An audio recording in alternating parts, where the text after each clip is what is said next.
Le Lean Construction, c'est l'amélioration continue, c'est un gain de temps, c'est d'économie pour l'entreprise, c'est une optimisation de la productivité. Bonjour Dominique Zaccanino, vous êtes le directeur régional de Dumez Île-de-France. Pour vous, qu'est-ce que le Lean Construction? Le Lean Construction, c'est l'amélioration continue, c'est un process qui permet au chantier de s'approprier sur le terrain un modèle de management collaboratif.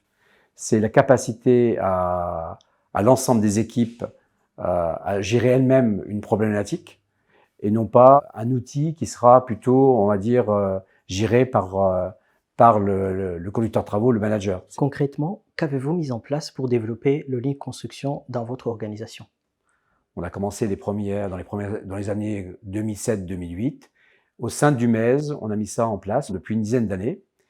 On s'est appuyé de grands spécialistes comme IMA Construction, qui étaient nos premiers partenaires, qui nous ont un peu initiés à travers ces post-it. Enfin, au début, c'était effectivement pas très compréhensible pour un certain nombre de collaborateurs, mais depuis, chaque chantier s'est approprié de ce mode. Ils l'ont un peu adapté, et aujourd'hui, on va dire sur l'ensemble de mes chantiers, le Lean est pratiqué. Concrètement, qu'avez-vous mis en place pour développer le Lean Construction dans votre organisation? Très vite, les collaborateurs se sont rendus compte que c'était un gain dans ces délais très serrés où il faut travailler en coactivité. On a lancé cette démarche sur l'ensemble de nos chantiers et aujourd'hui, le Lean Construction fait partie en fait de nos standards, de nos process quotidiens et quasiment tous les chantiers. Bonjour Élise, vous êtes ingénieur, travaux principaux sur ce chantier. Concrètement, comment appliquez-vous le Lean Construction? Bonjour, donc très concrètement, pour mettre en place le Lean sur cette opération, on a tout d'abord divisé notre chantier en plusieurs zones. Pour chacune de ces zones, on a défini ce qu'on appelle des séquences travaux.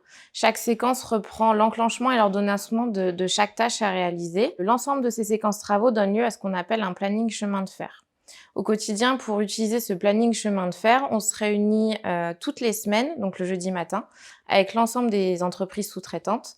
Chaque entreprise sous-traitante est représentée par un responsable, donc un chef de chantier ou un conducteur de travaux. Durant cette réunion, on va rebalayer la semaine passée, on va regarder les tâches qui ont pu être réalisées et celles qui ne l'ont pas pu, et on va planifier à 3 ou 4 semaines les tâches à réaliser. Chaque entreprise va s'engager sur la tâche à réaliser et la date à laquelle elle va le faire. Donc chez nous, cette manière de faire, on colle des post-it sur un tableau.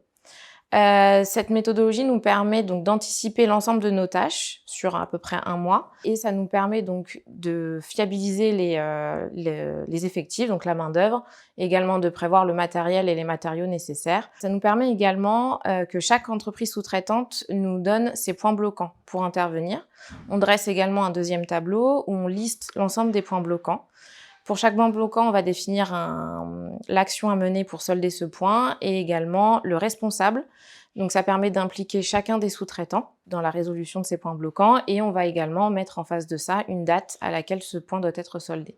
Cette manière de planifier chacune de nos tâches à 3 ou 4 semaines nous permet donc d'anticiper, d'intervenir en bonnes conditions, mais de manière générale de respecter les délais du chantier. La FFB Grand Paris Île-de-France organise depuis 4 ans des actions Lean Construction et notamment en dispositif d'accompagnement. Pourquoi avez-vous développé cette démarche au sein de la fédération? J'avais vraiment envie d'être référent de Lean Construction au sein de la fédération parce que je trouve que c'est un outil formidable que j'ai envie de partager. Nous avons lancé en fait cette première session en 2018. Notre élan a été coupé entre 2020 et 2021 par la crise sanitaire. Ça nous a un peu freiné, cet engouement, mais ça repart.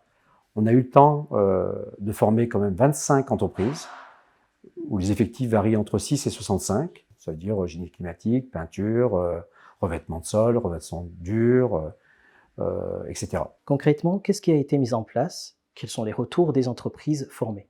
Alors ça, c'est concret, c'est des tâches qui touchent plutôt les flux, la logistique, l'organisation, le tri sur les chantiers, mais aussi sur les process de gestion du personnel. Les managers sont aussi partie prenante, donc ils ont restructuré leur prise de décision. D'après vous, qu'est-ce qui devrait inciter les entreprises à se former? Comment aller plus loin dans cette démarche?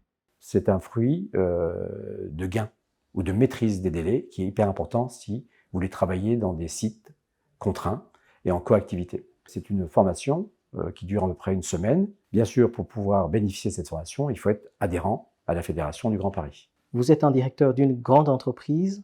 Pensez-vous que le Lean soit applicable dans une petite entreprise? Tout à fait. Même si nous sommes sur un grand chantier, sur ce grand chantier, il y a beaucoup de PME, de TPE qui travaillent avec nous. Et on les a formés au Lean Construction. Donc elles-mêmes, elles l'appliquent au quotidien. Donc de le faire sur des chantiers à taille humaine ou sur des grands chantiers, ça ne change rien. On optimise la productivité et c'est un gage d'économie et donc de marge pour les chantiers.